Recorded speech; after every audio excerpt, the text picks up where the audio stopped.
Assalamualaikum warahmatullahi wabarakatuh. Halo, apa kabar seluruh siswa-siswi SMA Setiabudi Sungai Liat, khususnya untuk kelas 11 IPS 2 dan 11 IPS 3. Baik, di materi mata pelajaran sejarah peminatan kali ini, Bapak akan membahas tentang revolusi besar di dunia dan pengaruhnya bagi umat manusia. Baik, tidak usah berlama-lama, mari kita bahas di slide selanjutnya, yaitu materi tentang revolusi besar di dunia dan pengaruhnya bagi umat manusia. Silakan didengarkan dan diperhatikan. Revolusi, apa itu revolusi? Revolusi ialah perubahan ketatanegaraan ataupun pemerintahan dan keadaan sosial yang dilakukan dengan kekerasan atau perlawanan. Untuk konteks revolusi pada revolusi negara seperti ini. Nah, kemudian ada revolusi society, yaitu adalah perubahan sosial dan kebudayaan yang berlangsung secara cepat dan menyangkut dasar atau pokok-pokok kehidupan masyarakat. Sehingga pada era-era tertentu terbentuklah ataupun terjadilah sebuah revolusi. Nah, revolusi besar yang terjadi di dunia dan berpengaruh bagi dunia dan umat manusia, yang pertama yang akan kita bahas adalah revolusi Perancis. Faktor-faktor penyebab revolusi Perancis ada 6 macam, yaitu berkembangnya paham rasionalisme dan Aufklärung ataupun pencerahan, ya, munculnya paham romantisme, revolusi Amerika, ketidakadilan dalam sistem feodalisme, pemerintahan yang buruk dan terciptanya masyarakat yang demokratis. Mari kita bahas satu persatu.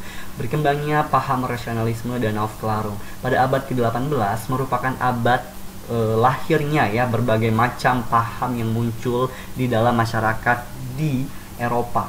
Paham-paham itu muncul setelah adanya gerakan Renaissance dan humanisme yang menentang kekuasaan kaum gereja di Eropa. Baik paham rasionalis maupun Aufklärung ataupun paham pencerahan ini merupakan paham yang menganggap bahwa pikiran merupakan sumber segala kebenaran, sehingga segala sesuatu yang tidak masuk akal akan dianggap tidak benar. Yang kedua, munculnya paham romantisme. Paham romantisme muncul pada tahun 1750-an, merupakan reaksi dari paham rasionalisme sendiri. Paham romantisme ini merupakan paham yang menjunjung tinggi perasaan dan menghargai naluri manusia. Sama seperti namanya, ya, romantisme, dia lebih mementingkan ataupun menghargai perasaan ataupun kejiwaan daripada naluri manusia, ya, sifatnya lebih lembut untuk paham romantisme sendiri. Yang ketiga yaitu pengaruh perang kemerdekaan Amerika atau revolusi Amerika. Nah, dalam perang kemerdekaan Amerika, Perancis membantu Amerika dengan mengirimkan pasukan yang dipimpin oleh Lafayette. Setelah perang selesai, mereka pun kembali ke Perancis. Selama di Amerika, mereka telah mengenal paham-paham baru tentang kebebasan dan demokrasi serta Declaration of Independence yang di dalamnya berisi penghargaan terhadap hak asasi manusia atau HAM. Jadi, hubungan antara Amerika dan Perancis ini pada zaman dulu baik, ya. Selanjutnya, ketidakadilan dalam sistem feodalisme ataupun feodal. Nah, dalam sistem feodalisme ini Perancis membagi masyarakat itu ada 3 golongan. Yang pertama golongan 1 bangsawan, yang kedua itu kaum agama, yang ketiga golongan rakyat jelata. Nah, pada masa ini, daerah ini kaum bangsawan dan kaum agama yang tinggi memiliki hak yang sangat istimewa, sedangkan kaum agama yang rendah dan juga rakyat jelata itu tidak diperlakukan dengan semena-mena atau tidak memiliki hak sama sekali.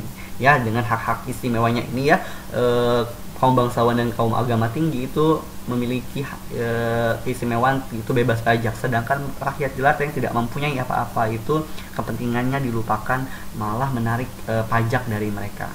Itu, ya, sehingga munculnya pemerintahan yang buruk. Kekuasaan tunggal raja pada masa pemerintahannya berubah menjadi sesuatu ataupun tirani yang memberikan kelonggaran raja untuk bertindak sewenang-wenang. Kepentingan raja diutamakan, ya, kepentingan raja itu di atas segalanya. Jadi pada zaman ini penyebab faktor revolusi Perancis sendiri karena pada zaman ini yang seseorang yang mempunyai kedudukan dia akan diperlakukan semakin istimewa, sedangkan mereka yang tidak mempunyai apa-apa akan diperlakukan semakin keji dan juga tidak adil, seperti itu, ya. Kemudian terciptanya masyarakat yang demokratis. Pada masa pemerintahan Louis ke-24 dan ke-25, rakyat takut terhadap rajanya walaupun mereka membencinya, ya, takut tapi mereka membenci raja tersebut. Sedangkan pada masa pemerintahan Louis yang ke-26, walaupun bersikap diktator, namun ia tidak memiliki wibawa Raja Louis yang ke-26 ini, sehingga rakyat tidak takut kepadanya. Hal ini memberikan kesempatan baik bagi timbulnya pemberontakan dan revolusi. Selanjutnya, terjadinya revolusi Prancis itu pada 14 Juli 1789, yaitu rakyat mendengar terjadinya penindasan dan juga rakyat membutuhkan senjata.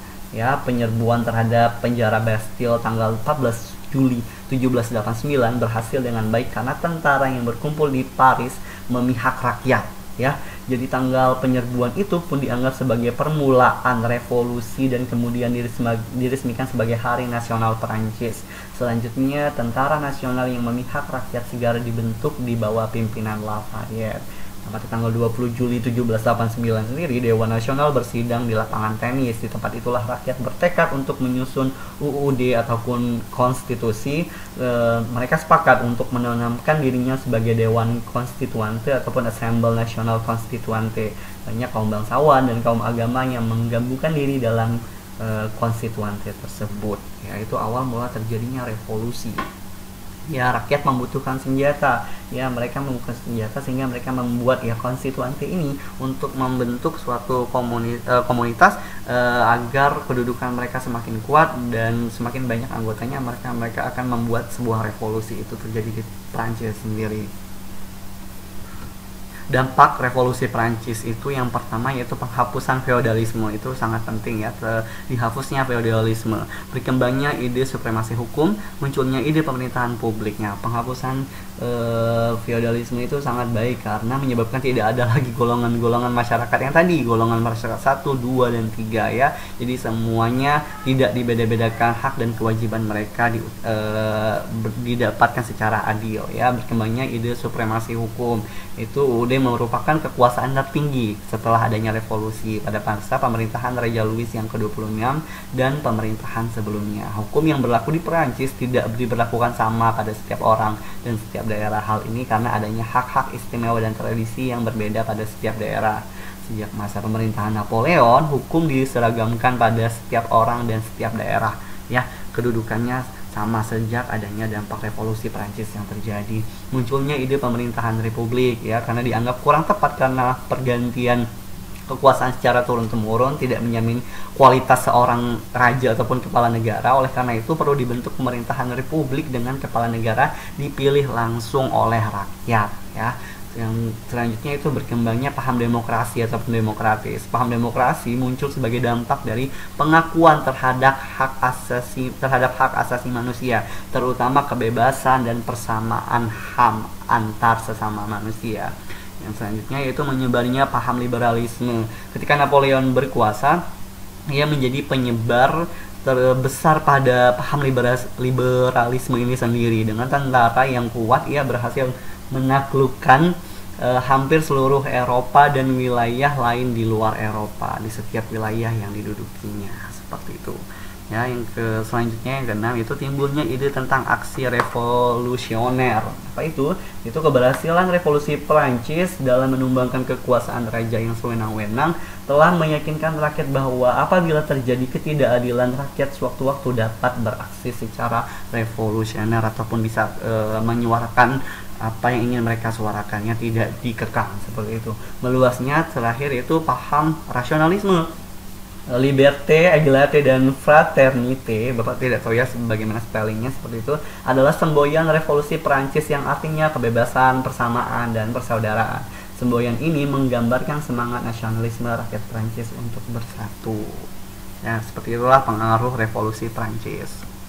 Yang kedua, mari kita bahas tentang salah satu revolusi besar yang terjadi di dunia dan sangat berpengaruh bagi umat manusia, yaitu revolusi Amerika. Ya, jelas ya. Faktor penyebab terjadinya revolusi Amerika sendiri yaitu pendiri koloni Amerika adalah pelarian agama dari Inggris, paham kebebasan dalam perdagangan, dan juga Inggris butuh dana besar setelah perang dengan Prancis selama 7 tahun. Jadi walaupun di benua yang sama ya, Inggris dan Prancis ini, tapi mereka tidak memiliki hubungan yang baik pada masa tersebut ya. Mereka berperang selama 7 tahun, sehingga Prancis malah memiliki hubungan yang baik dengan Amerika.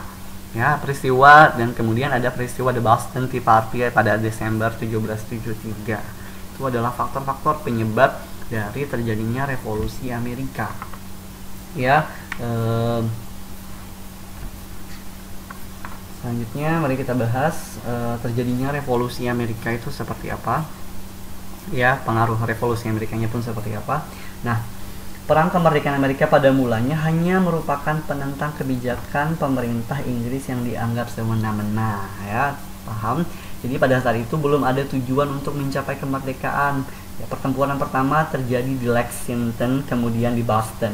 Ya, kejadian di Boston itu yang di Boston Tea Party itu ya pada Desember 1773. Inggris meminta kepada penduduk Kanada yang juga koloni Inggris untuk membantunya melawan penduduk koloni Amerika.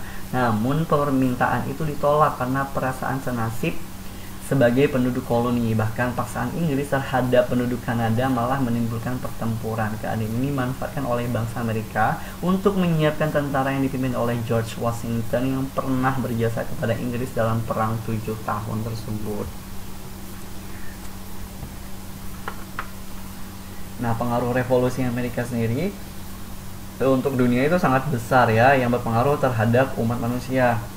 Di Eropa terjadinya revolusi Amerika mengilhami terjadinya revolusi Perancis 14 Juli 1989. Pada waktu itu rakyat Perancis menyerang penjara Bastille untuk menggulingkan raja yang bersifat absolut dan digantikan dengan pemerintahan didasarkan atas sistem perwakilan rakyat.